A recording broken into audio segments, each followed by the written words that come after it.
¿Cómo están, amigas y amigos? Tengan ustedes muy buenas noches. Bienvenidos a Hora 23. Las calles ya no son el único o el exclusivo patrimonio del MAS y del gobierno, ya que en esta jornada, como sucedió en febrero, diferentes agrupaciones ciudadanas y la población en general también las ocupó para expresar su punto de vista sobre el aniversario de la reapertura del sistema democrático y el futuro político y democrático del país.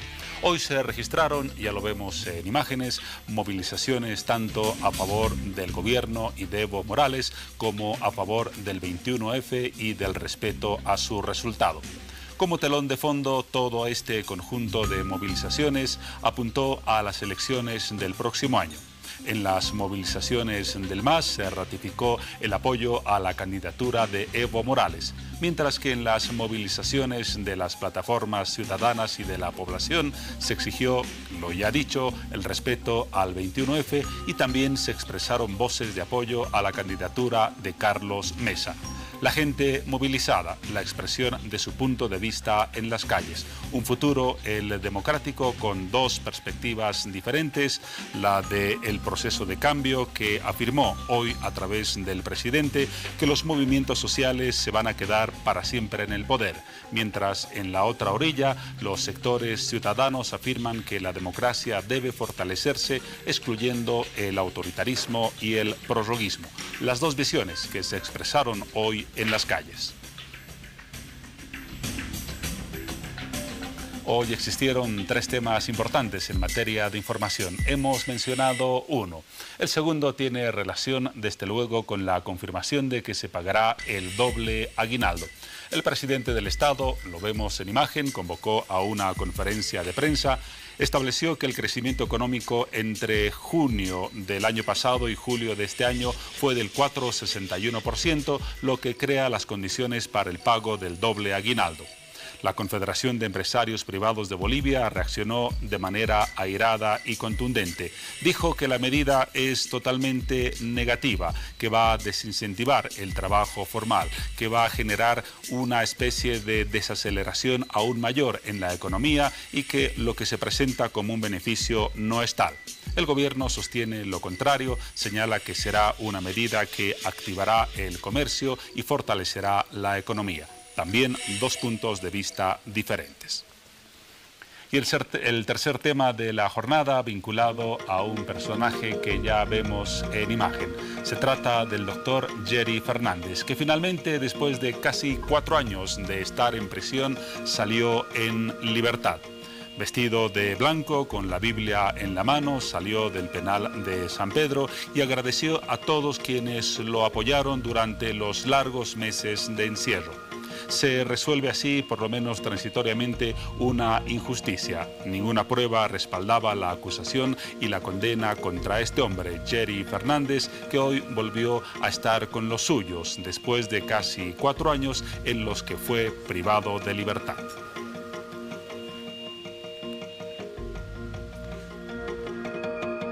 ¿Cómo están todos? Bienvenidos. Estamos iniciando esta mitad de semana y como todos los miércoles hablamos de temas relacionados con el área de salud.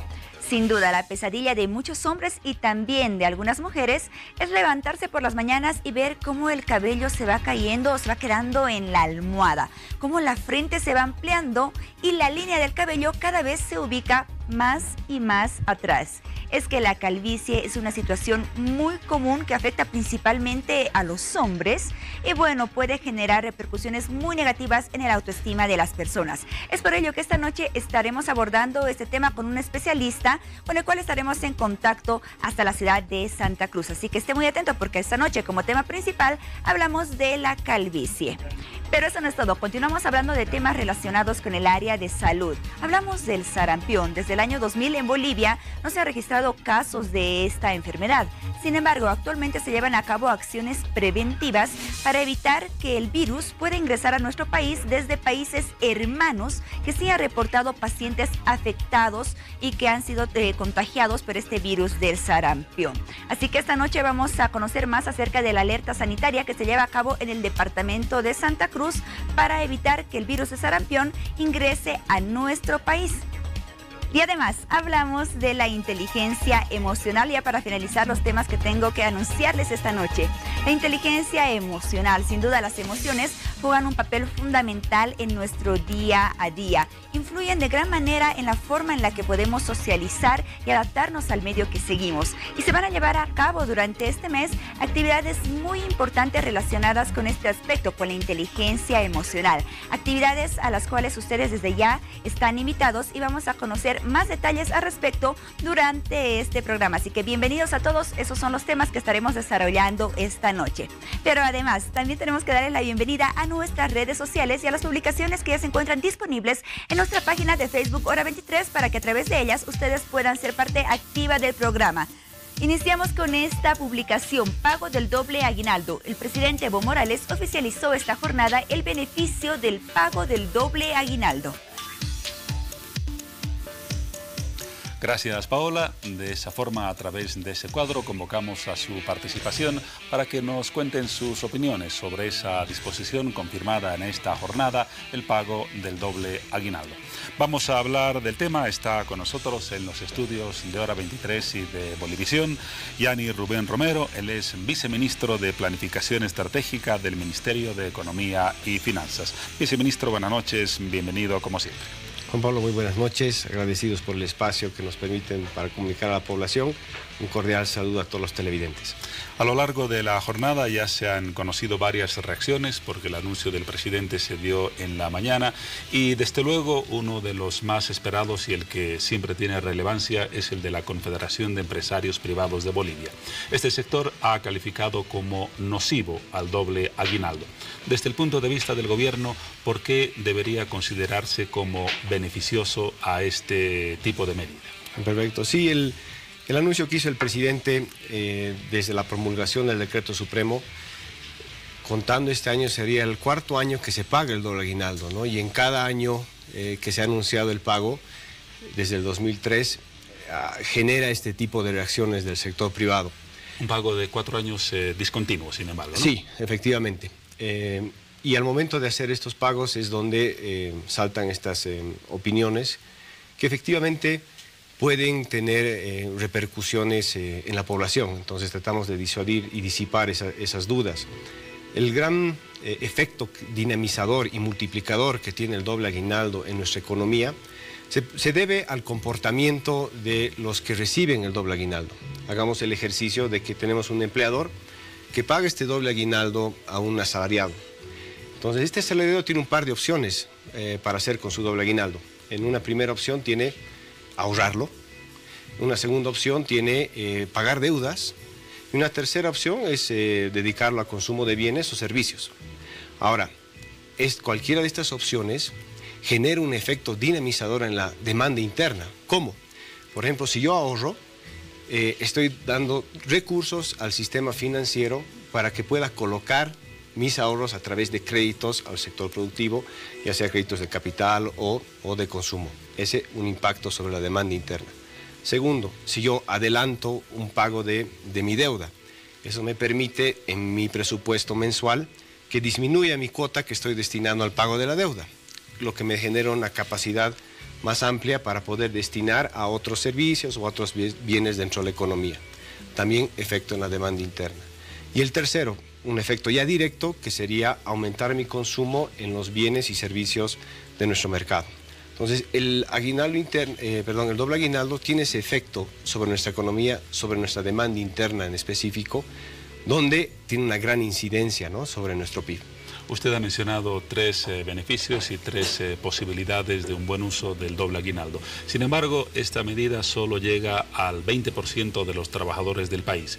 ¿Qué pasa con el otro 80% que ve con algo de recelo, con un poco de frustración y también con un poco de expectativa de que muchos precios suban a raíz de esta presión de mayor circulante, de mayor gasto y de mayor movimiento en la economía?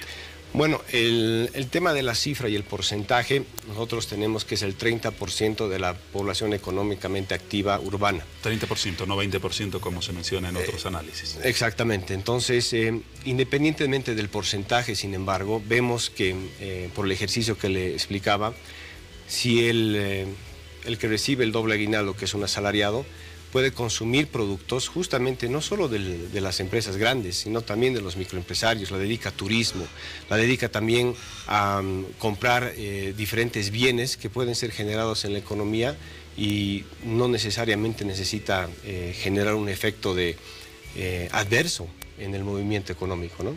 Pero aún así el 70% restante de trabajadores no goza de esa posibilidad y ve casi en balcón lo que usted nos menciona. El crecimiento del PIB abarca toda nuestra economía, entonces hay un efecto de rebalse que sí llega a los diferentes sectores de nuestra economía. Como podemos ver, el desglose de actividad económica del PIB muestra obviamente que unos sectores han crecido hasta mucho más alto que el 4,5%. Y este efecto dinamizador es donde genera los efectos positivos al nivel de toda nuestra economía. Tratar de decir que solo va a beneficiar a un grupo de nuestros agentes económicos sería tratar de decir que no se puede generar este efecto dinamizador en nuestra economía que está reflejado por los datos, que está reflejado por nuestras tasas de crecimiento, nuestras tasas de desempleo, nuestras tasas de inflación que tanto se dice va a afectar adversamente, va a crecer mucho, que el desempleo va a sufrir, pero como le digo, desde el 2013 estas cifras acompañan que las tasas de crecimiento no generan esos impactos adversos que se anticipan o vaticinan, ¿no? Sin embargo, existe una realidad, aquella que se vincula a un incremento en el precio de algunos bienes y también de algunos servicios a raíz del doble aguinaldo. Por ejemplo, en los colegios privados, a principios de este año ya hubo un incremento anticipando el posible pago del doble aguinaldo y seguramente se hará esa misma réplica en la gestión 2019. Esta situación, desde luego, perjudica a la población, especialmente a aquella que no goza del doble aguinaldo. Efectivamente, la especulación que se puede generar a través de un incremento en la capacidad adquisitiva de la población, ya inicialmente se crea por el aguinaldo en sí. El aguinaldo que se paga cada diciembre siempre tiene este efecto de subir los precios a fin de año. Sin embargo, este efecto, como podemos ver en las cifras, porque al momento de discutir y analizar estos impactos es mejor remitirnos a los datos. El impacto sobre la inflación es transitoria y lo podemos demostrar a través de nuestros datos. El crecimiento que se puede generar a través de estos aumentos especulativos también viene acompañado de los aumentos salariales que está teniendo la población. Ahora, en cuanto al cálculo del doble aguinaldo, se basa en el crecimiento de la economía, se ha señalado en el periodo junio-julio, entiendo, ¿verdad? Julio a junio. Julio del 2018, 17, julio del 2018, 4,61%. Los sectores económicos y empresariales observan el cálculo de este porcentaje. Dicen que evidentemente surge de un promedio de todos los sectores de la economía, pero, y aquí está su observación, no todos los sectores han crecido en ese promedio. Hay algunos que tienen un crecimiento del 5, del 6%, que generan un promedio como el que se ha establecido. ¿Qué pasa con los sectores que han tenido un crecimiento menor al 4,61% y están obligados a pagar el doble aguinaldo?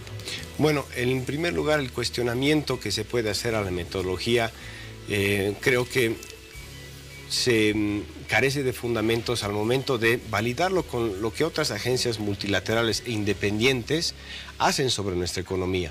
Tengo aquí simplemente algunos datos que quisiera compartir con los televidentes, mencionando solamente tres multilaterales, ¿no? Por ejemplo, la CEPAL, en su primera proyección para Bolivia tenía una tasa de crecimiento del 4%. En la revisión que hace en agosto del 2018, sube esta previsión de crecimiento al 4,3%. El FMI comparte la misma proyección y la misma revisión. Y el Banco Mundial, que tenía una proyección inicial de 3,9%, aumenta en su nueva proyección a un 4,5% de crecimiento. Esto mostrando el dinamismo que tiene la economía y validando también el modelo económico que ahorita Bolivia aplica, ¿no? Y que está reconocido en varios ámbitos internacionales. respecto a los sectores que tienen un diferente comportamiento en el crecimiento. Efectivamente, unos han registrado más crecimiento que otros. Sin embargo, este pago se lo hace a nivel general porque es un esfuerzo agregado que hace la población, los trabajadores en realidad, tanto el sector público como privado, independientemente del sector, para que el crecimiento promedio del país supere el 4,5%. Al respecto, la pequeña y la mediana empresa sostiene que se trata de prácticamente un impuesto ciego, porque en algunos sectores los pequeños y los medianos empresarios, e incluso en algunas empresas y sectores grandes, no han alcanzado el crecimiento establecido, 4,61%, pero de todas maneras están obligados a pagar el doble aguinaldo. ¿Es ciego y prácticamente sin discriminación esta medida por ese argumento empresarial? Lo que sorprende son las cifras que se manejan en el sector financiero, especialmente cuando nos referimos a las pymes y pequeñas empresas, porque yo me remito a los datos, por ejemplo, acá que tengo en mi frente, el microcrédito productivo del sistema financiero, el microcrédito que es a las pequeñas y microempresas, de enero a junio del 2017 a enero a junio del 2018, ha experimentado un aumento del 22%. Este incremento del 22% se puede dividir en 91% dedicado a bienes de capital. Los bienes de capital, como usted sabe, es para aumentar la producción, para reducir hasta los costos de producción, porque son más intensivos en tecnología, y el restante 9% es destinado a capital de operación. Entonces vemos que el sector de micro y pequeña empresa tiene una generación dinámica. De lo contrario, ¿cómo están optando a estos microcréditos para aumentar su capacidad de producción? Entonces ahí vemos tal vez con nuestras cifras una disyuntiva en lo que reclaman y en lo que se está mostrando al momento de analizar el sector.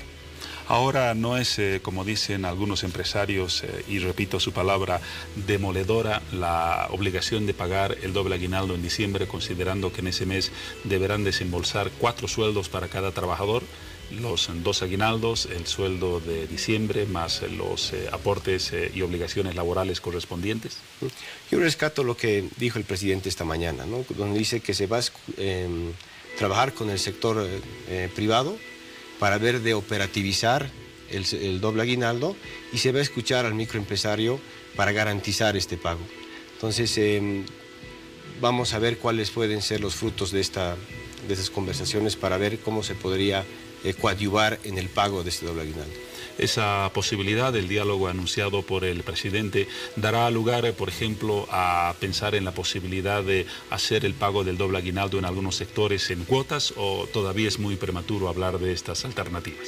Yo creo que el pago del doble aguinaldo no está en cuestión, sino la forma como se lo va a hacer, ¿no? Pero de todos modos creo que todavía es muy prematuro hacer alguna aseveración al respecto. Aguardaremos esas reuniones.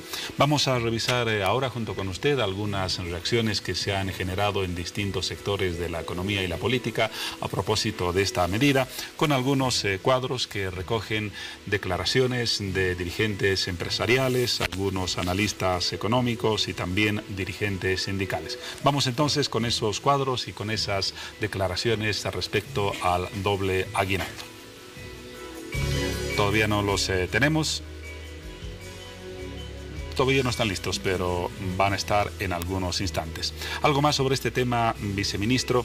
La Confederación de Empresarios Privados de Bolivia incluso ha llegado al punto de solicitar que se revise esta disposición y se considere su anulación.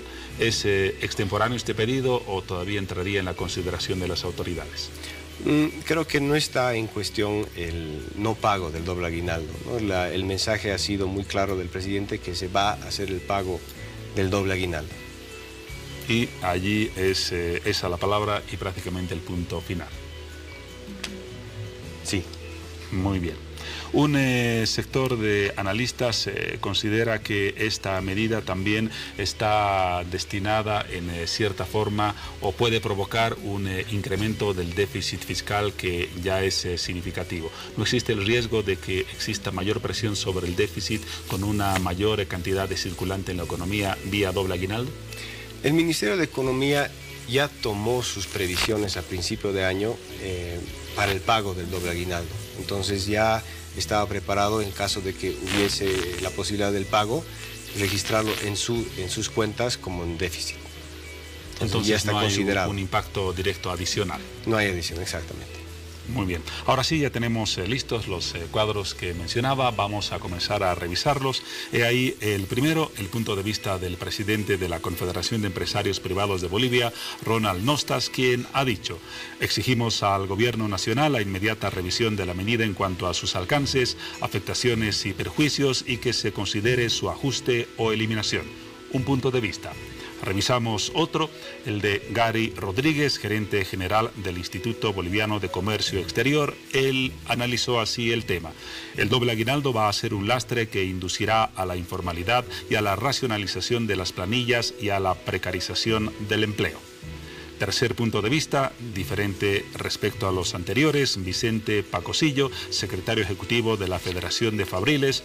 Recibimos con emoción, con alegría el anuncio, porque es un derecho adquirido y vamos a pedir el cumplimiento a todas las empresas.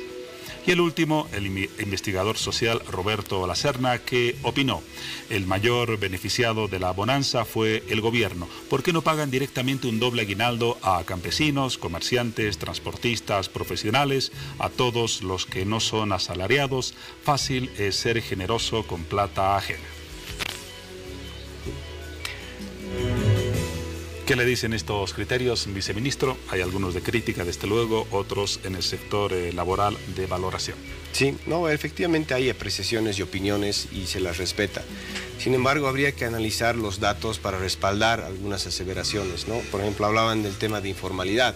La informalidad, y con datos no proporcionados por el Estado, sino estudios del FMI, muestran cómo ha ido reduciendo desde un máximo del 71.3 que registró en 1992 y ahora registrando un 46%. Este porcentaje de informalidad ha ido bajando constantemente desde el 2013. 2013 siendo el primer año que se ha pagado el segundo aguinaldo. Entonces ahí no hay una evidencia estadística donde se pueda atribuir que el pago del segundo aguinaldo aumenta la informalidad.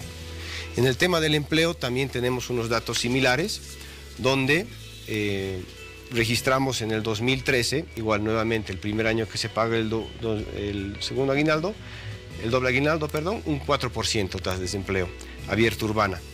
Seguidamente el 2014, que también se paga el segundo aguinaldo, tenemos una tasa del 3.5%. Ha reducido inclusive, a pesar que eran 2 años consecutivos para el pago del segundo aguinaldo. Y el 2015 nuevamente, que se paga el segundo aguinaldo, se registra una tasa del 4,4%. Entonces tampoco tiene sustento esas aseveraciones que va a generar un mayor desempleo el pago de un segundo aguinaldo. Ahora se registra, en cambio, sí, algún fenómeno en cierto sector económico de salir de la formalidad para eludir este tipo de obligaciones. ¿Ese fenómeno se lo ha considerado como real en la economía nacional?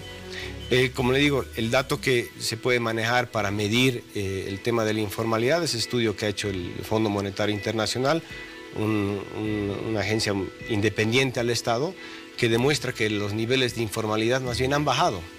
Entonces, atribuir que la informalidad sube por el pago del segundo aguinaldo, perdón, el doble aguinaldo, creo que es un supuesto muy heroico. Otro sector que observa esta medida es el de los profesionales. Me refiero, por ejemplo, a médicos, arquitectos, a ingenieros que tienen personal dependiente y que deben cumplir con la obligación del doble aguinaldo. En este caso, ¿no es una especie de penalización para este tipo de sector laboral que contribuye a la economía, que tiene una presencia importante en ella y que tiene que cumplir con esta obligación? Efectivamente, se tiene una contribución significativa por todos los actores económicos de la economía. Sin embargo, hay que también entender que es una medida donde se comparte las ganancias. ¿Por qué decimos se comparte las ganancias? Porque podemos ver en los datos nuevamente cómo las utilidades de las empresas han ido subiendo. Le comparto la cifra de enero a junio del 2007, comparando a enero a junio del 2018. el impuesto a la utilidad esperada de las empresas ha crecido en un 7%. Entonces, tenemos una actividad económica que realmente está generando utilidades a las empresas. Entonces, estamos pidiendo que se compartan estas también utilidades que se están generando con los empleados que ayudan a las empresas a generar esto, ¿no? Si eso pasa, sin embargo, con las empresas a las cuales usted hace alusión, no es la misma situación quizás de profesionales independientes que son muchos y abundan en el país. Ese caso habría que analizar como un caso específico para ver cuál es el impacto del que están hablando, ¿no? Pero podemos ver que las transacciones, por ejemplo, hasta de facturas, la generación del IVA que hemos tenido en recaudaciones del impuesto al valor agregado, igual han crecido en el mismo periodo analizado, de enero a junio de 2017 a enero a junio de 2018, ha crecido en 6%. Entonces vemos que la actividad económica está creciendo. Entonces, estas personas también, nuestros profesionales, dan factura y entonces están representados también en estos datos. Esa es la argumentación oficial sobre el pago del doble aguinaldo. Para concluir, quizás alguna valoración más que no hayamos mencionado en este análisis.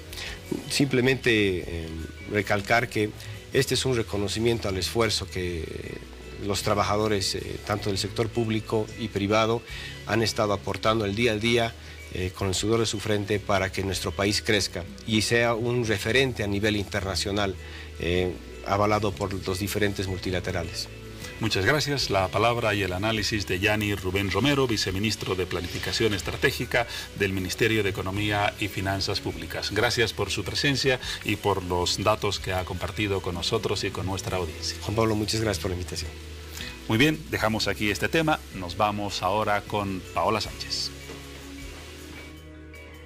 Bueno, gracias Juan Pablo. Hablamos de la calvicie que no respeta a sexo ni edad. Seguramente en distintas ocasiones escuchó hablar a su papá, a su abuelito, a algún amigo y también a mujeres acerca de lo preocupados o preocupadas que se sienten porque cada vez tienen menos cabello, porque se cae el cabello frecuentemente, porque la frente cada vez es más amplia y esta condición afecta negativamente a su autoestima.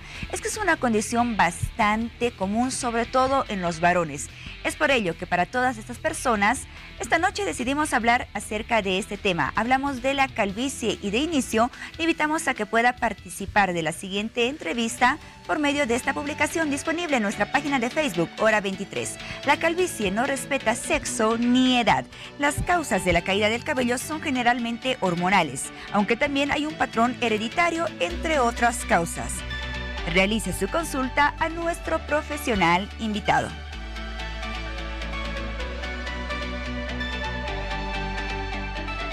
Establecemos contacto hasta la ciudad de Santa Cruz con el doctor Javier Pacheco, que es la persona indicada para hablar acerca de este tema. El doctor Pacheco es cirujano plástico, estético y reconstructivo, además secretario de la Sociedad Boliviana de Cirugía Plástica. También es pionero en Bolivia y Sudamérica con la reconocida técnica de trasplante capilar, cirujano plástico especializado en Argentina y Paraguay, y además médico certificado por el Colegio Médico de Bolivia y la Sociedad Boliviana de Cirugía Plástica, Estética y Reconstructiva. Doctor Pacheco, bienvenido a Hora 23. Buenas noches, Paola, un gusto estar acá con ustedes y bueno, presto para aclarar todas las dudas que tengan. Muchas gracias, doctor Pacheco. Seguramente en los próximos minutos estaremos recibiendo algunas preguntas que llegan a través de nuestras redes sociales, pero de inicio tengo muchas dudas acerca de ese tema de la calvicie para que usted pueda ayudarnos y orientarnos respecto a esta situación que ocurre con frecuencia. La calvicie, cuando hablamos de ese término, doctor Pacheco, ¿la calvicie es un término relacionado con la pérdida de cabello o también se aplica a la falta de vello en otras partes del cuerpo como ser piernas, pechos o pecho, o incluso podríamos relacionarlo con la pérdida de las cejas o de las pestañas? Así es, estamos hablando de pérdida de unidades foliculares, así es como las definimos en medicina. Bueno, tenemos diferentes tipos, tenemos diferentes causas de lo que es la pérdida del cabello. La principal y la que más afecta a nuestra población es la calvicie, como bien lo decías hace un momento, es la calvicie androgenética. Androgenética, como su nombre lo dice, es por un carácter genético, porque tenemos un gen que transmite la calvicie. Y la parte que dice Andro nos está hablando de las hormonas, ¿no? Entonces es un tema tanto hormonal como genético. ¿La calvicie es una condición que se presenta con mayor frecuencia en los hombres, doctor Pacheco, o esta es una percepción equivocada? No, es válida. Estamos hablando de que se habla en medicina de que el 50% de los hombres están afectados con el gen de la calvicie. Muy bien, usted mencionó que las causas hormonales son las más frecuentes en esta condición. Sin embargo, existen algunos factores predisponentes que pueden generar la calvicie. Claro que sí. Estamos hablando del estrés, por ejemplo. Estamos hablando de alguna patología concomitante, puede ser la presencia de hongos en la piel que producen una pérdida capilar. Estamos hablando de problemas hormonales que normalmente están relacionados con la mujer. Ausencia o deficiencia de vitaminas, de minerales como el hierro también producen pérdida capilar. Doctor Pacheco, hace un momento mencionábamos que cada día se pierde alrededor de 50 a 100 cabellos. ¿Esta cifra es correcta? Es correcta. ¿Alrededor de cuántos cabellos tiene una persona y por qué se pierden esos cabellos y luego no pueden ser reemplazados por el nacimiento de otros? Estamos hablando de que una unidad folicular o un pelo hace un ciclo, hace una vida, hace diferentes etapas, es decir, el pelo que tenemos hoy, que tengo hoy, no es el pelo que tenía hace unos meses atrás. El pelo está en constante caída y en constante regeneración. Por eso tenemos una pérdida de alrededor de lo que decías, de 50 a 100 pelos por día. Y ya cuando hablamos de una pérdida masiva, es decir, que supera este número, ya debemos empezar a preocuparnos por un tema de calvicie. Justamente esta pérdida masiva se daría por las causas que ya usted nos mencionó, con más frecuencia los factores hormonales. Así es. De forma preventiva, todos deberíamos utilizar algún producto o tal vez hacer una visita, una consulta con especialistas como usted para evitar la pérdida de cabello. De forma preventiva tenemos que procurar no producir mucho daño a la unidad folicular, al pelo. ¿Cómo ser, por ejemplo? Es decir, ¿qué daños? Por ejemplo, utilizar productos químicos que sean demasiado agresivos, demasiado fuertes. Cuando hablamos de un tema de champú, lo ideal es trabajar o mantener un champú neutro para la piel. Y bueno, evitar todo tipo de agentes químicos, especialmente tintes. Bueno, esto está más relacionado con la mujer, pero son agresiones permanentes que vamos produciendo a las unidades foliculares que evidentemente las debilitan. El gel, en el caso de los hombres, uso de gel o el uso de spray en caso de las mujeres también pueden ser considerados agentes químicos agresivos. Sí, es un agente, si bien no es determinante, ¿no? Se han hecho estudios donde se descarta plenamente, por ejemplo, los mitos del uso de la gorra o el uso del gel, que sean factores determinantes para una calvicie, no es así, pero sí es un factor predisponente. Muy bien, doctor Pacheco, cuando ya se presenta la calvicie, zonas despobladas, ¿cómo se trata esta condición? ¿Qué es lo que se puede hacer? Bueno, la pérdida de las unidades foliculares del pelo no es del día para la noche, es un proceso donde vamos perdiendo poco a poco las unidades foliculares. Cada vez el pelo que sale es más delgado, es más fino, hasta que llegamos a una etapa en la que ya no sale más. Ya cuando hemos perdido las unidades foliculares, el único camino que tenemos es hacer el trasplante capilar. El trasplante capilar. ¿Qué tipos de trasplante capilar existen? ¿Cuáles son las técnicas más avanzadas? Si bien hasta hace unos años la única técnica que se realizaba era la técnica de la tira, que consistía en extraer un pedazo de cuero cabelludo de la zona occipital, de la zona atrás de la cabeza. Ese pedazo de cuero cabelludo eran partidos, se partían en unidades manualmente y se implantaban. Hoy por hoy estamos hablando de una técnica nueva, ya prácticamente la técnica de la tira está en desuso. La técnica FUE, que en inglés son las siglas de extracción de unidades foliculares, es una técnica mediante la que por un aparato vamos extrayendo unidades foliculares una a una, y esas mismas unidades son implantadas en la zona receptora. ¿Y cuánto tiempo lleva aproximadamente ese tratamiento de trasplante capilar, doctor Pacheco? Depende de estamos hablando que es un trabajo bastante minucioso porque estamos trabajando unidad por unidad, entonces son procedimientos bastante demorados, depende de la cantidad que vayamos a trasplantar, pero estamos hablando mínimo de 4 horas de cirugía. ¿Cuál es el porcentaje de éxito de este tratamiento y de qué depende? Prácticamente hoy por hoy, con la evolución de esta técnica, hablamos de un 100% de resultado. Prácticamente no tenemos pérdida de unidades foliculares, es decir, si extraemos 100 unidades foliculares e implantamos esas 100, van a crecer, van a salir. Es una cirugía bastante noble, es una cirugía que no tiene riesgos, es una cirugía que se la realiza de manera ambulatoria, con anestesia local y que da grandes beneficios. Usted nos mencionaba 2 técnicas. ¿Podría darse el caso de que se pueda trasplantar, por ejemplo, vellos de alguna parte corporal hacia la cabeza para reemplazar lo que es la pérdida de cabello? Totalmente. Hoy por hoy venimos haciendo diferentes técnicas a través de la técnica FUE. Utilizamos para trasplante capilar, hacemos trasplante de barba, por ejemplo, trasplante de cejas y pestañas. Y como bien decías, cuando ya perdimos o no tenemos la cantidad suficiente de unidades foliculares en la zona donante, que es la zona occipital, empezamos a recurrir al vello corporal, ¿no? Entonces estamos hablando de que vello corporal podemos extraer uno a uno para implantar donde sea necesario. Doctor Pacheco, ¿cómo se debe preparar un paciente para el trasplante capilar? Como la técnica es bastante simple, básicamente no tenemos riesgos, el uso o la manera de realizar esta técnica es con anestesia local, no implica grandes estudios como cualquier cirugía plástica. Sí hacemos un estudio previo de lo que es un coagulograma, vemos cómo anda la coagulación del paciente, un hemograma simple nos es suficiente para realizar esta cirugía. Un paciente que recibió este trasplante capilar, ¿cómo debe cuidarse? ¿Qué cuidados posteriores debe tener a este procedimiento?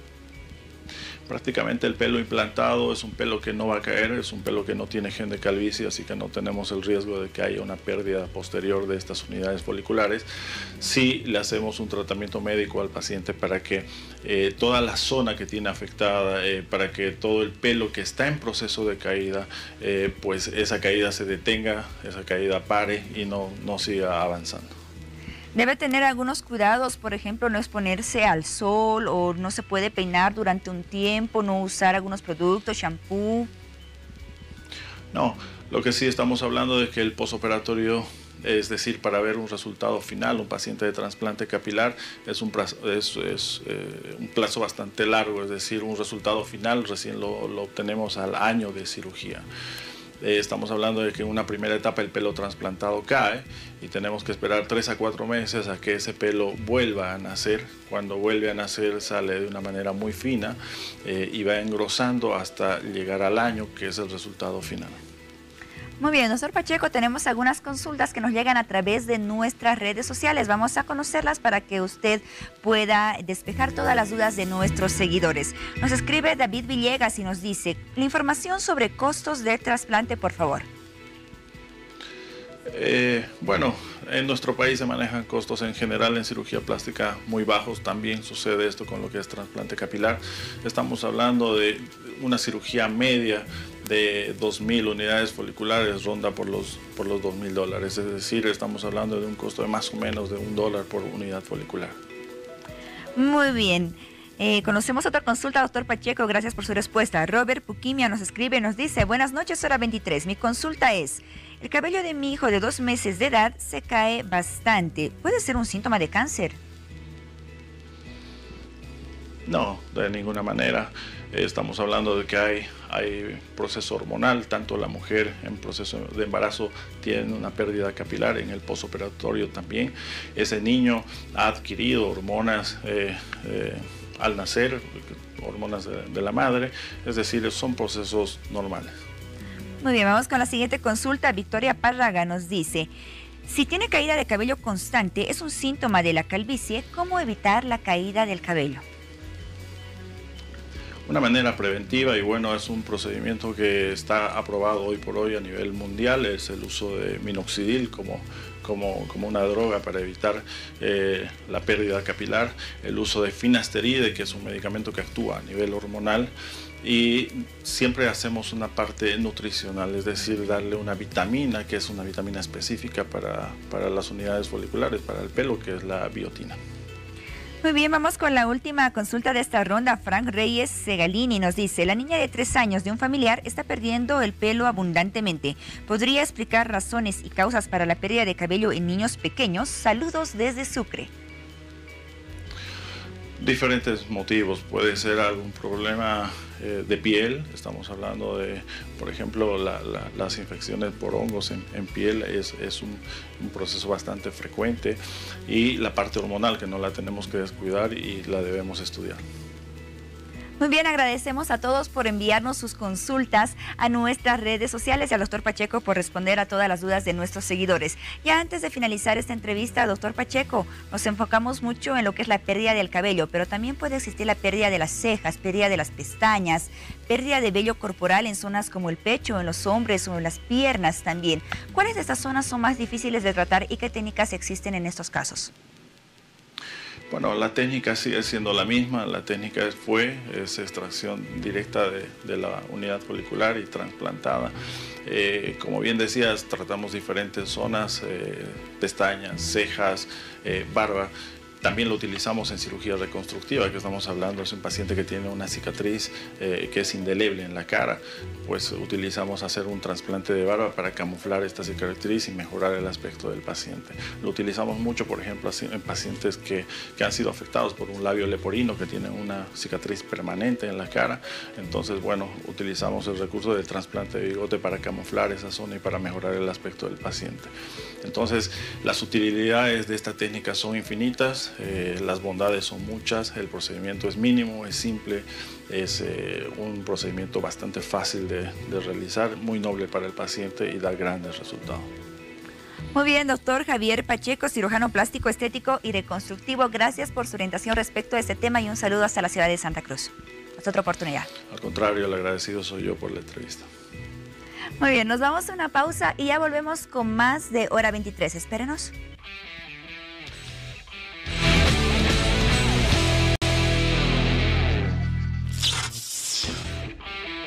Bueno, en este bloque de Hora 23 hablamos de una enfermedad denominada sarampión, ocasionada por un virus bastante agresivo, y les invitamos a que todos ustedes puedan participar de la siguiente entrevista a través de nuestra publicación que se encuentra disponible en nuestra página de Facebook, Hora 23. Alerta sanitaria por sarampión. Santa Cruz, con alerta por la amenaza de casos de sarampión, pues recientemente se registraron 1000 casos en Brasil, cerca de la frontera con el departamento del Beni.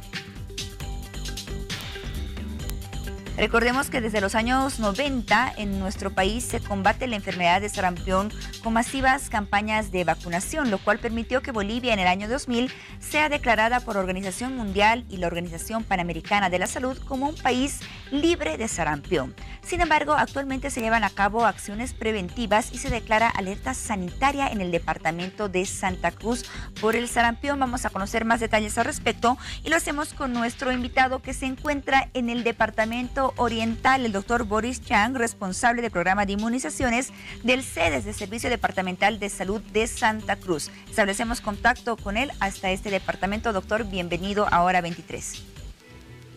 Muy buenas noches, Paola. Mucho gusto de estar en su programa televisivo. Gracias por acompañarnos a través de este contacto. Doctor, cuéntenos un poco cómo se logra erradicar el sarampión en el año 2000, cómo se logra que Bolivia sea declarado un país libre de esta enfermedad y por qué actualmente se están llevando a cabo acciones preventivas y se declara alerta sanitaria en el departamento de Santa Cruz. Bueno, hay que tener en cuenta que en Bolivia se han hecho acciones muy importantes durante los años 80, pero sobre todo en los años 90, en la cual han habido campañas masivas de vacunaciones donde se han logrado muy buenas coberturas de vacunación en los niños menores de 5 años.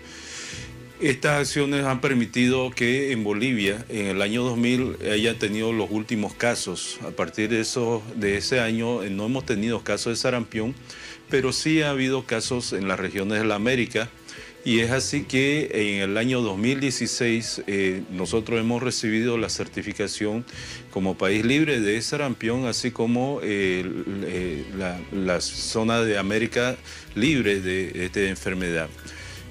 La situación que estamos teniendo ahorita está un poco debido a que el año 2017 ha habido una introducción de virus de sarampión en el país de Venezuela.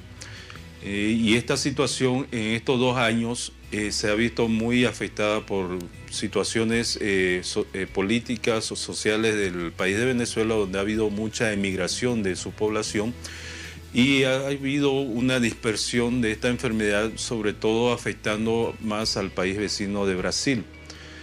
Entonces, esta situación ha aumentado los casos de el contagio de este virus y la transmisión dentro de la población que no está vacunada o que no ha recibido vacuna en los últimos 5 a 10 años.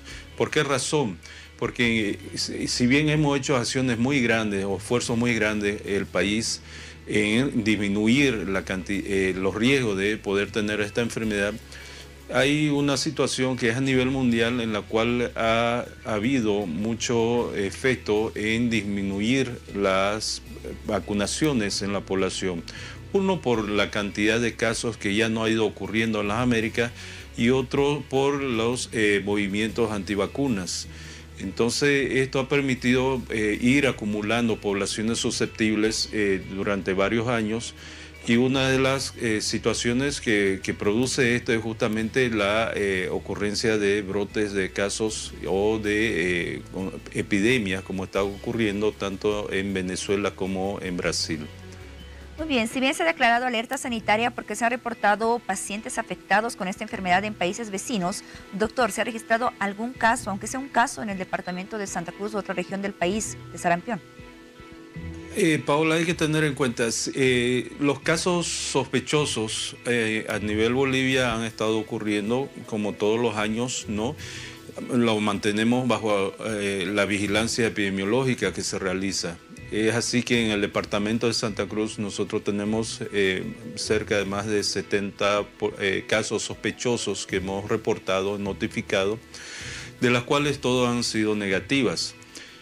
Esto está en razón a las acciones que se realizan por las apariciones de pacientes que tienen sintomatologías muy sospechosas de sarampión, ¿no? Pero no hemos tenido casos positivos. Entonces, las acciones que se siguen haciendo en esta altura de la situación es seguir vacunando a la población que está dentro del grupo de susceptibles con mayor cantidad de niños, ¿no? Que no se han vacunado, y estamos hablando de niños menores de 5 años.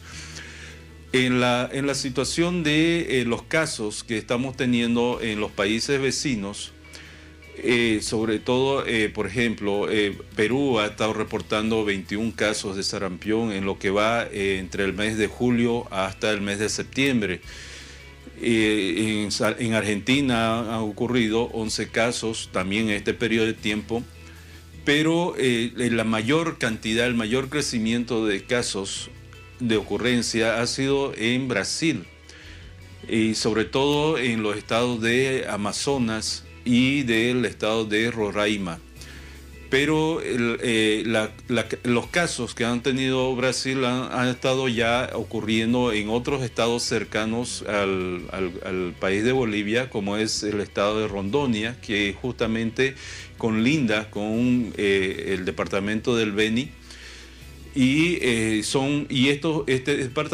estado tiene mucho flujo de accesos terrestres, tanto hacia Pando, hacia el Beni, como hacia el departamento de Santa Cruz. La razón de flujo que tiene diariamente el departamento de Santa Cruz, estamos hablando de una migración aproximadamente de 10.000 personas que ingresan y salen del departamento tanto por tránsito internacional a través de las terminales aeropuertarias, así como también en tránsito interno a través de las terminales terrestres. Un poco sumado a esta situación, con los casos que han ido ocurriendo en el Brasil, que en los últimos 2 meses se han ido incrementando a tal punto donde desde el mes de agosto a septiembre han tenido un incremento de más de 500 casos. Durante el mes de agosto, Brasil reportaba cerca de 1.200 casos y en el último reporte nos dan una razón de casi 1.700 casos positivos de sarampión. Muy bien, gracias. El departamento de Santa Cruz ha analizado esta situación y hemos visto la necesidad de poner una alerta sanitaria para que tome conciencia la población del departamento en hacer la búsqueda de vacunas en nuestro servicio de salud.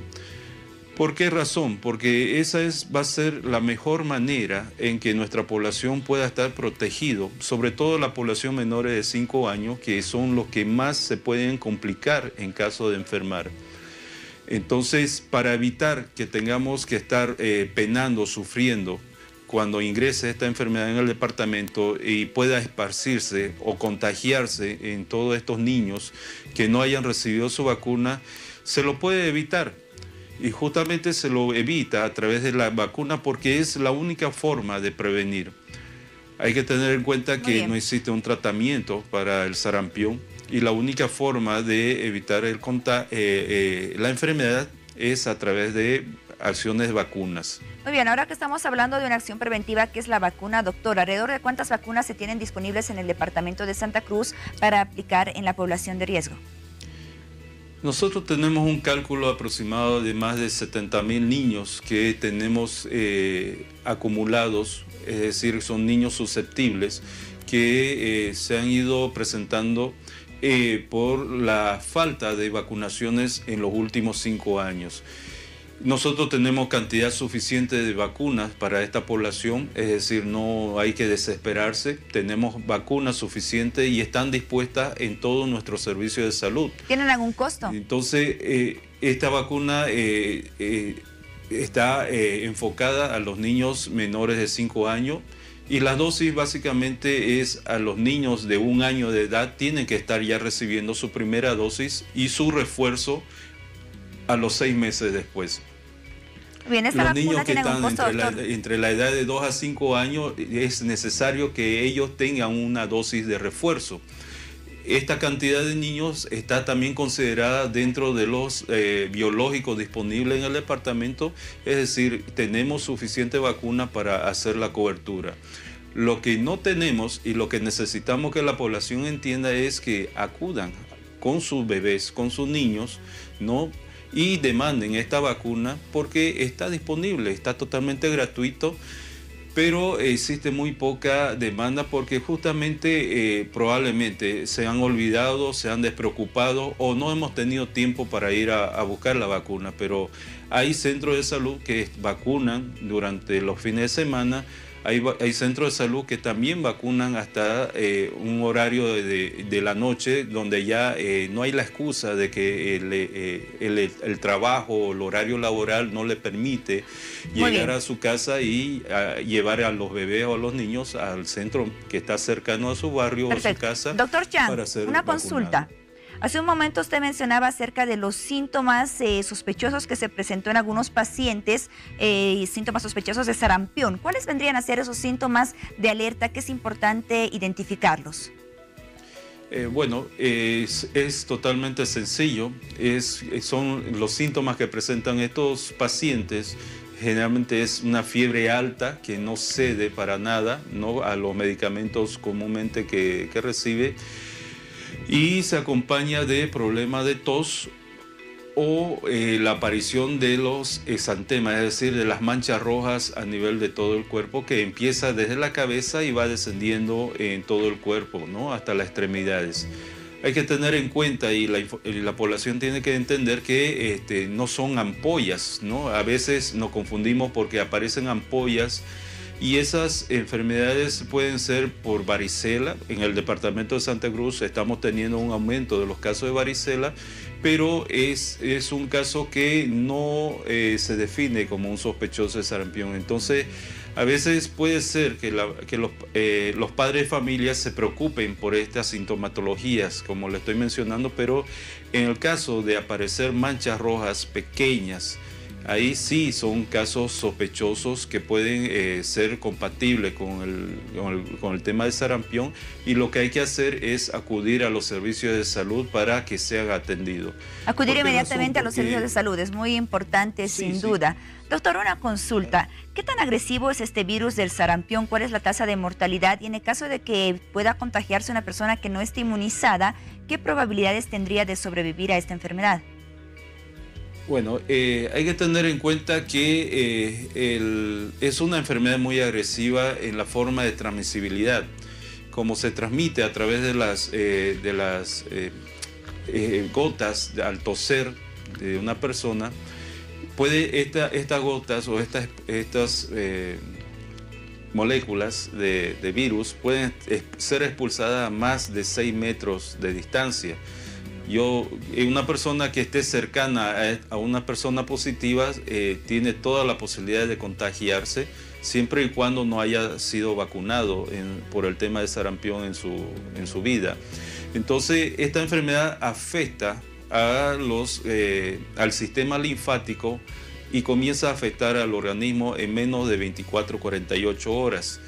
Y a partir de los 3-4 días ya comienza con los síntomas de fiebre. Y generalmente este tiempo el paciente todavía no manifiesta molestia agudos, pero sí comienza con los cuadros febriles, y es cuando comienza a transmitir el virus.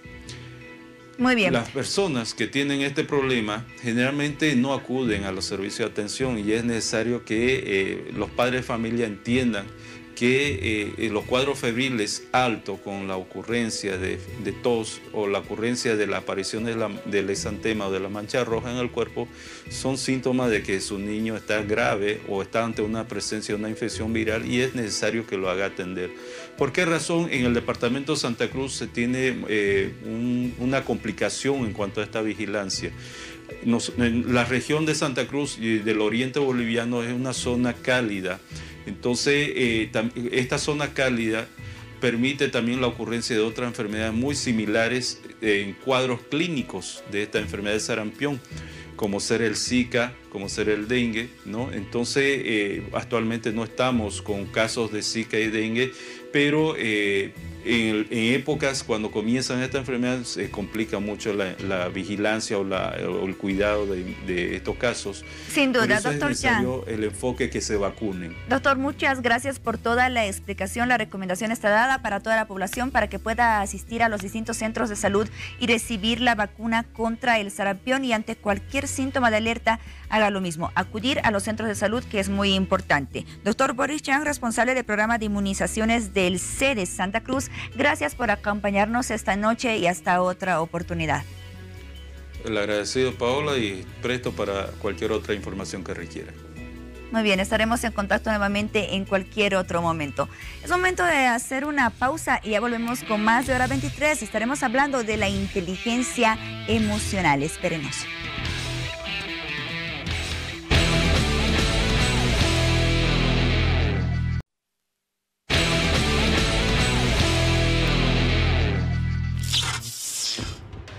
Muy bien, iniciamos un nuevo bloque conociendo las noticias más destacadas de esta jornada. Plataformas ciudadanas como organizaciones afines al oficialismo protagonizaron este miércoles manifestaciones callejeras y multitudinarias en diferentes puntos del país, en celebración al Día de la Democracia. En la ciudad de La Paz, pasado el mediodía, se pudo observar la congregación de personas que llegaron hasta la Plaza Mayor en apoyo al presidente Morales. Y ya al caer la tarde, activistas del CONADI de 21F también se hicieron presentes en el mismo lugar para celebrar un cabildo que exigió el respeto a la consulta constitucional del 2016. Por otra parte, hablamos del médico Jerry Fernández, acusado de supuesta violación al bebé Alexander. Dejó la tarde de este miércoles la cárcel de San Pedro después de 3 años, 10 meses y 25 días de permanecer detenido de manera preventiva. Recordemos que un tribunal de justicia determinó la pasada semana la detención domiciliaria del galeno, pero los trámites de la administración judicial demoraron su salida del centro penitenciario. por otra parte, el presidente Evo Morales confirmó que este año deberá pagarse en el sector público y privado el segundo aguinaldo, lo que no fue bien recibido por el empresariado, que advirtió sobre consecuencias negativas. Por su parte, la Confederación de Empresarios Privados de Bolivia responsabilizó al gobierno y a la Central Obrera Boliviana de los efectos negativos, como el riesgo sobre la estabilidad de las fuentes de trabajo, por ejemplo.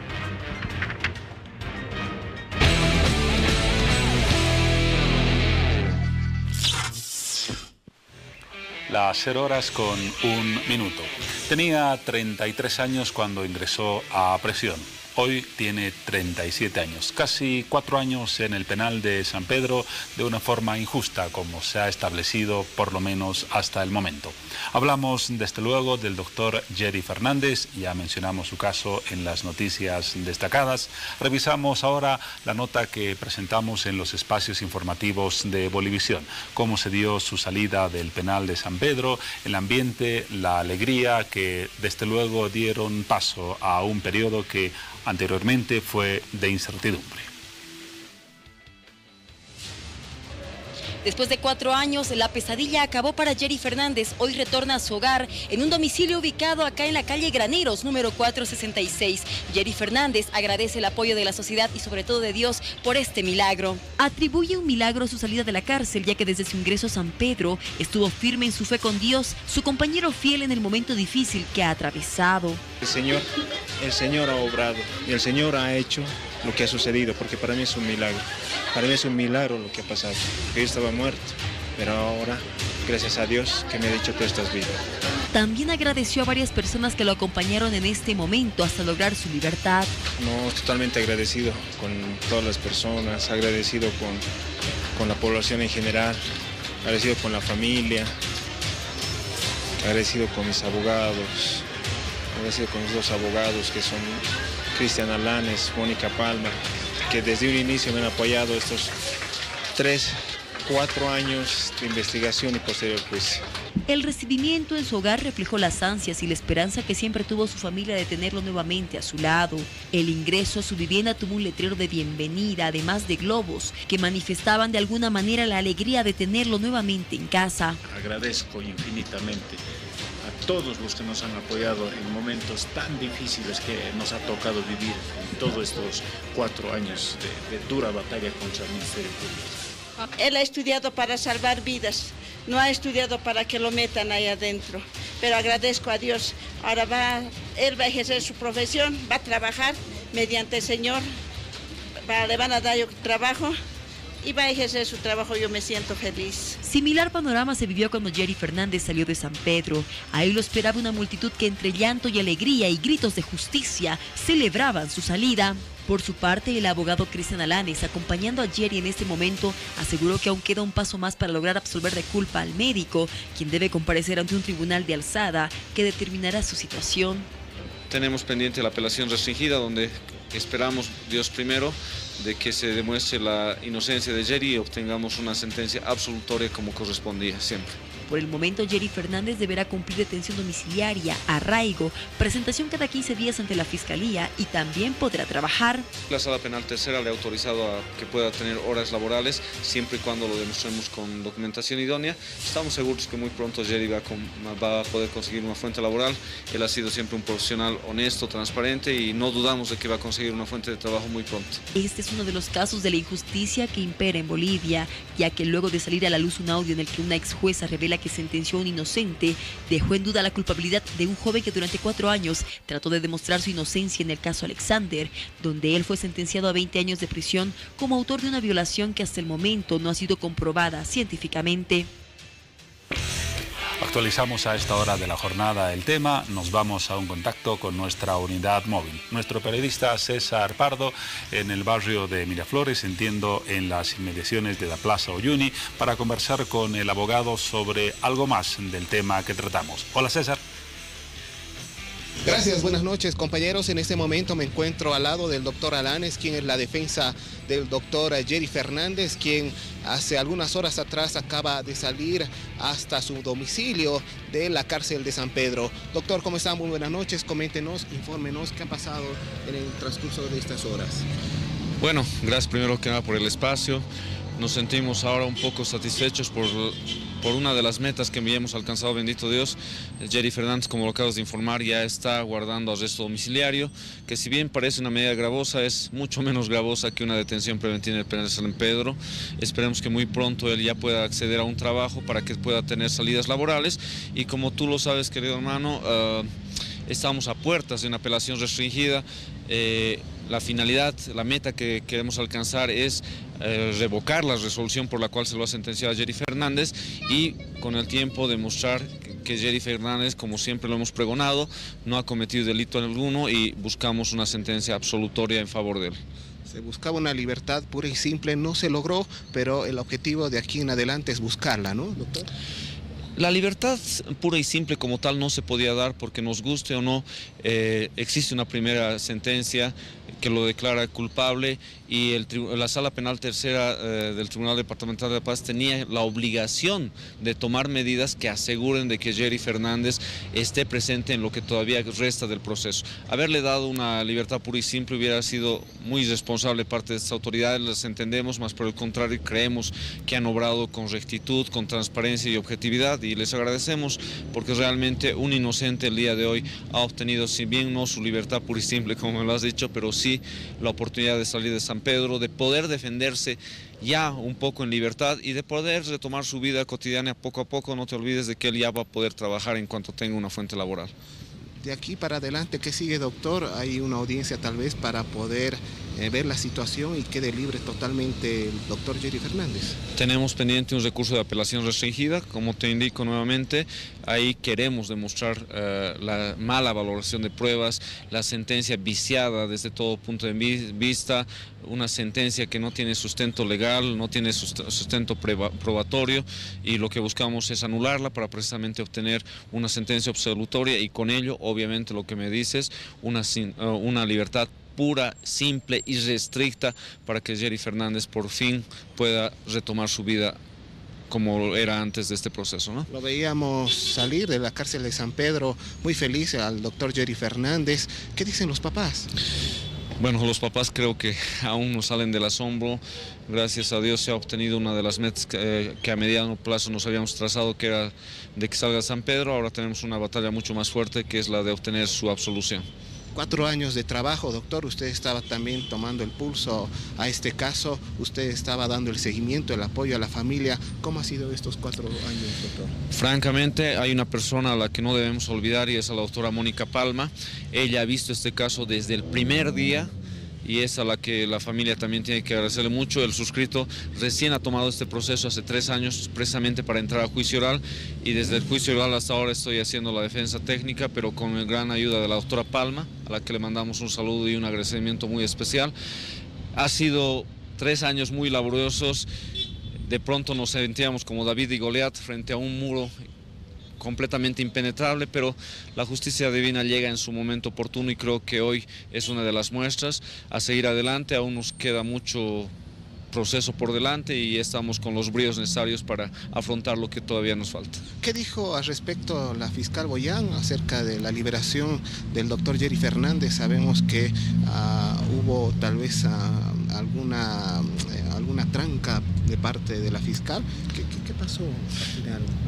La verdad, con el mayor respeto que se merece la doctora Boyán, no entendemos del porqué de una actitud tan férrea.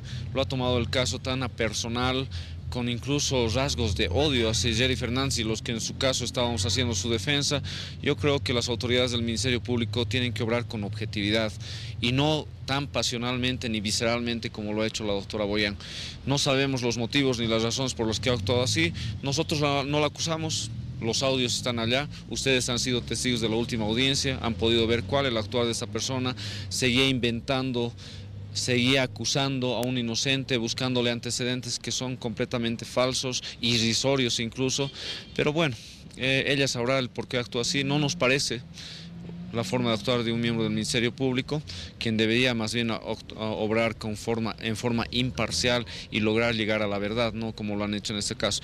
Sin embargo, no tenemos nada personal con ella. Esperemos de que los próximos fiscales que se hagan cargo de este proceso lo hagan con mucha más transparencia y objetividad, para que al fin y al cabo se sepa cuál es la verdad dentro de este proceso y para que por fin este angelito que ha partido hace aproximadamente 4 años al cielo pueda descansar en paz y que la ciudadanía en su totalidad pueda saber cuáles las verdaderas causas del deceso de este angelito. Reiteramos una vez más hasta el cansancio, este bebé jamás ha sido víctima de agresión sexual. ¿Usted continuará con el proceso, doctor? Claro que sí, Dios mediante que nos dé las fuerzas necesarias para continuar. Creo que el camino está un poco ya más llano que antes, por lo menos Jerry ya está en casa, lo que nos da mucha fuerza, mucho aliento para seguir aún más. Perfecto. ¿Usted habló con el doctor Jerry Fernández? ¿Qué le dijo, doctor? Se siente feliz, claro que en algún momento se siente frustrado porque hay varios sueños truncados, el tiempo que se va no se recupera jamás y él está consciente de ello. Sin embargo, hay que ver siempre este tipo de problemas desde un punto de vista positivo para tomar impulso, para mejorar algunas otras cosas que tal vez no hayamos aprovechado o no hayamos hecho bien en su momento. Creo que es una nueva oportunidad de vida para Jerry, siempre hay que rescatar las cosas positivas. Bueno, le agradecemos al doctor a esta hora de la noche. Compañeros, vuelvo hasta estudios con ustedes. El doctor Jerry Fernández acaba de salir, como reiterábamos hace un momento, hace algunas horas atrás del penal de San Pedro. Sus padres están felices, como nos dijo hace instantes nada más el doctor, la defensa del doctor Jerry Fernández. Vuelvo con ustedes, compañeros. Gracias, César. César Pardo, periodista de Bolivisión y de Hora 23. La actualidad del caso Jerry Fernández, el doctor que desde ayer se defenderá o se defiende ya en libertad. Dejamos el caso y el tema, nos vamos a otra parte del estudio con Paola Sánchez. Bueno, gracias Juan Pablo. Es momento de hablar de la inteligencia emocional, sin duda uno de los conceptos claves para comprender el rumbo que ha tomado la psicología en las últimas décadas. Sin duda nuestras emociones son muy importantes en el día a día y en la forma en la cual nos podemos relacionar y adaptar al medio que vivimos. Por eso esta noche hablamos de la inteligencia emocional, de actividades muy importantes que se van a llevar a cabo en este mes respecto a este tema, la inteligencia emocional. Damos la bienvenida a nuestros siguientes invitados. Nos acompaña Dulce Paz. Ella es licenciada, psicóloga de programa Inteligencia Emocional y vocera de Gobierno Autónomo Municipal de La Paz. Dulce, bienvenida a Hora 23, qué gusto. Muchas gracias, muy feliz de poder estar esta noche para hablar un poco de lo que va a ser nuestro segundo encuentro y cuán importante es la inteligencia emocional en nuestras vidas. Muy bien, vamos a conocer más detalles al respecto en los próximos minutos. Es momento de dar la bienvenida también al licenciado Raúl Aramayo, es economista con maestría en planificación de empresas y programación neurolingüística, amplia experiencia internacional en facilitación de procesos y asesoría organizacional. Además, desarrolló múltiples herramientas para el diseño y facilitación de procesos de diálogo basados en el enfoque integral ACOEL desarrollado por Ken Wilber. Es autor de varias publicaciones relacionadas con la facilitación, el diálogo y transformación de conflictos y ha trabajado brindando talleres y asesorías en importantes instituciones y proyectos de países como por ejemplo Colombia, Guatemala, Ecuador y México. Y esta noche nos acompaña en el programa el licenciado Aramayo. Bienvenido a Hora 23, qué gusto. Muy bien, hablamos de la inteligencia emocional y de actividades muy importantes que se van a llevar a cabo la próxima semana, ya van a estar iniciando. Para comenzar, el segundo Congreso Internacional segundo Encuentro Internacional de Inteligencia Emocional, Paz. ¿Por qué se lleva a cabo ese segundo encuentro? ¿Cuáles son los principales objetivos que se tienen? Así es. Bueno, comenzando, ¿no? El año pasado hemos tenido el primer encuentro internacional de inteligencia emocional que estaba dirigido a todo lo que eran docentes, maestros y maestras de la comunidad educativa.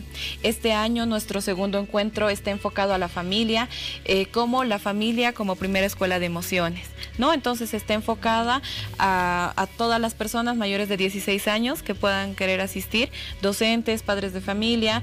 Este encuentro se va a llevar a cabo en 3 turnos, el día 15 de octubre en el turno de la mañana, la tarde y la noche. Este año nuestro encuentro va a tener 3 días. Bien. Entonces el día... Comienza todo el 15, ¿cierto? El 15 tenemos 3 turnos. El día 16 vamos a tener la presencia de 2 expositoras, es un evento exclusivo para mujeres, va a ser en el Jardín Japonés. Y el día 17 vamos a tener la presencia de Raúl Aramayo y el programa Inteligencia Emocional. Raúl Aramayo es un expositor que nos está acompañando ya en varios procesos este año y tiene mucho conocimiento en lo que es inteligencia emocional y varios procesos de facilitación integral. Tenemos la suerte de que puedas acompañarnos, Raúl, en este encuentro. Muy bien, y tenemos el gusto también de que nos pueda acompañar esta noche en el programa para hablarnos un poco acerca de la inteligencia emocional. ¿A qué nos referimos cuando hablamos de inteligencia emocional, Raúl? Sabes, yo creo que la emergencia de la inteligencia emocional tiene que ver con la complejidad del tiempo actual. Es decir, que los tiempos actuales son tan complejos que no basta la inteligencia cognitiva, es decir, no basta saber conceptos. Entonces aparece la inteligencia emocional para completar el abanico de habilidades que los seres humanos necesitan para poder resolver problemas. ¿Cuál es la importancia de esta inteligencia emocional? ¿Todos contamos con esta inteligencia emocional? ¿Cómo se la puede desarrollar? Yo creo que todos contamos con esa inteligencia emocional. El gran tema es que no tomamos presencia de ella, es decir, no la utilizamos. Y dejamos que las circunstancias externas logren determinar nuestra forma de actuar. ¿Y cómo podemos evitar que esas circunstancias externas nos afecten en nuestra forma de actuar y más bien desarrollar nuestra inteligencia emocional? ¿Qué consejo nos podría dar? Sabes, el taller del tercer día va a tratar precisamente sobre eso. Una herramienta clave. ¿Podríamos dar un pequeño adelanto? Una herramienta clave es la empatía. Y la empatía entendida no como la habilidad de comunicarte, no como la habilidad de relacionarte, sino como la habilidad de permanecer conectado con el otro. Creo que ese es el sentido humano de la empatía, la capacidad de conectar con otro ser humano y así transformar y crecer. Y en esta segunda versión del Encuentro Internacional de Inteligencia Emocional, lo han dedicado, se han basado mucho en la familia. ¿Por qué en la familia? ¿Cuál es el papel que juega? Ese es determinante. Las dinámicas familiares pueden transformar una sociedad. Yo creo que el núcleo familiar en tanto crisol de la sociedad es determinante.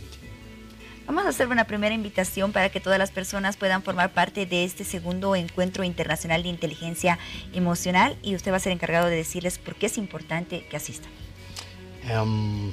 Es bien difícil decir la importancia porque es muy grande. Y creo que principalmente se trata de crear un espacio para poder construir una cultura de paz. Yo creo que ese es el primer elemento y el elemento clave de este encuentro. Muy bien, Paz. ¿Cuántos asistentes se esperan para esta segunda versión? Se esperan 1.200 personas por turno. Estamos invitando, ¿no?, a todos los docentes, profesores, padres de familia, todas las personas que están involucradas en lo que es el proceso de enseñanza-aprendizaje, puedan comunicarse a nuestros teléfonos 791-222-32. Nosotros vamos a estar esperando sus llamadas para que posteriormente les enviemos la dirección de nuestra oficina y puedan recabar su invitación, ¿no? El ingreso es totalmente gratuito. Es totalmente gratuito el evento y tenemos 3 turnos. Para cada turno existe una invitación, que es esta, y aquí está, tiene el horario del encuentro. Va a ser en el Campo Ferial Chuquiagomarca, en el Auditorio Illimani, en el bloque verde, ¿no? Entonces el único requisito para el ingreso es esta invitación y nos pueden llamar al 791-222-32 y ahí vamos a poder darles la invitación. ¿Cuáles son los países que van a estar formando parte de este encuentro? Va a estar acompañándonos el primer día Alejandra Huerta, que es psicóloga clínica especialista, viene desde México. Va a estar el doctor Rosler de Argentina, es neurólogo y también es parte de la Asociación Educar, que es una asociación muy importante en el tema de inteligencia emocional en Argentina. El día 2 va a estar Alejandra Huerta con una especialista que es Cecilia Levy. Es un evento exclusivo solamente para mujeres. Y el día 3 nos va a acompañar Raúl Aramayo y también el programa Inteligencia Emocional va a estar haciendo su ponencia y va a hablar de cómo es que hacemos el trabajo de prevención de violencias a través de la gestión de emociones. Muy bien, perfecto. La invitación está hecha. Ya tuvimos un pequeño adelanto con Raúl Aramayo acerca de lo que es la inteligencia emocional, pero sin duda hay mucho más por escuchar, por aprender, por conocer y por aplicar posteriormente a este segundo Encuentro Internacional de Inteligencia Emocional. Gracias. También pueden encontrarnos en nuestra página de Facebook. Estamos como Dirección de Coordinación de Políticas de Igualdad, o pueden buscarnos con el hashtag Programa Inteligencia Emocional. El evento ya está en Facebook, así que ahí pueden obtener más información del evento. Perfecto, muchas gracias a ambos. Gracias. Que sea un éxito esta actividad, este evento que van a realizar la próxima semana y hasta otra oportunidad. Gracias. Muchas gracias. Nos vamos a una pausa y ya volvemos con la recta final de hora 23. Espérenos. Revisamos a continuación los ecos que generaron las movilizaciones de la jornada de ayer en las principales capitales departamentales del país. Ecos, en este caso, en las redes sociales y específicamente en el Twitter.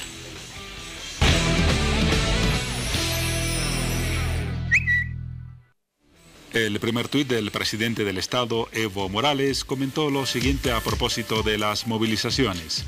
Agradezco como dirigente afiliado la invitación de la COP a esta gran marcha. Octubre no solo es el mes en que se recuperó la democracia, es también el mes en que en 2003 se recuperaron los recursos naturales. Primero recuperamos la patria, ahora estamos construyendo una nueva Bolivia, dice Morales. Otro tuit, en este caso de Víctor Hugo Cárdenas, ex vicepresidente de la República, dijo: saludos al pueblo boliviano reunido en las calles y plazas, 36 años de lucha democrática, 12 años de resistencia al autoritarismo del gobierno del MAS merecen el homenaje de todos. Hugo Moldis, otro tuit, ex ministro de Gobierno del actual régimen, bloque indígena, obrero y popular le manda una señal inequívoca a los que quieren retornar al pasado. No pasarán, dice Moldis. El último tuit, un ciudadano boliviano en el exterior, Salvador Romero Guayar, que escribió: la gente de todo el país sale a las calles. Es un paro nacional en defensa de la democracia y la voluntad del soberano expresada el 29F. A la distancia, expreso mi apoyo incondicional a esta causa digna de un pueblo que no aguanta.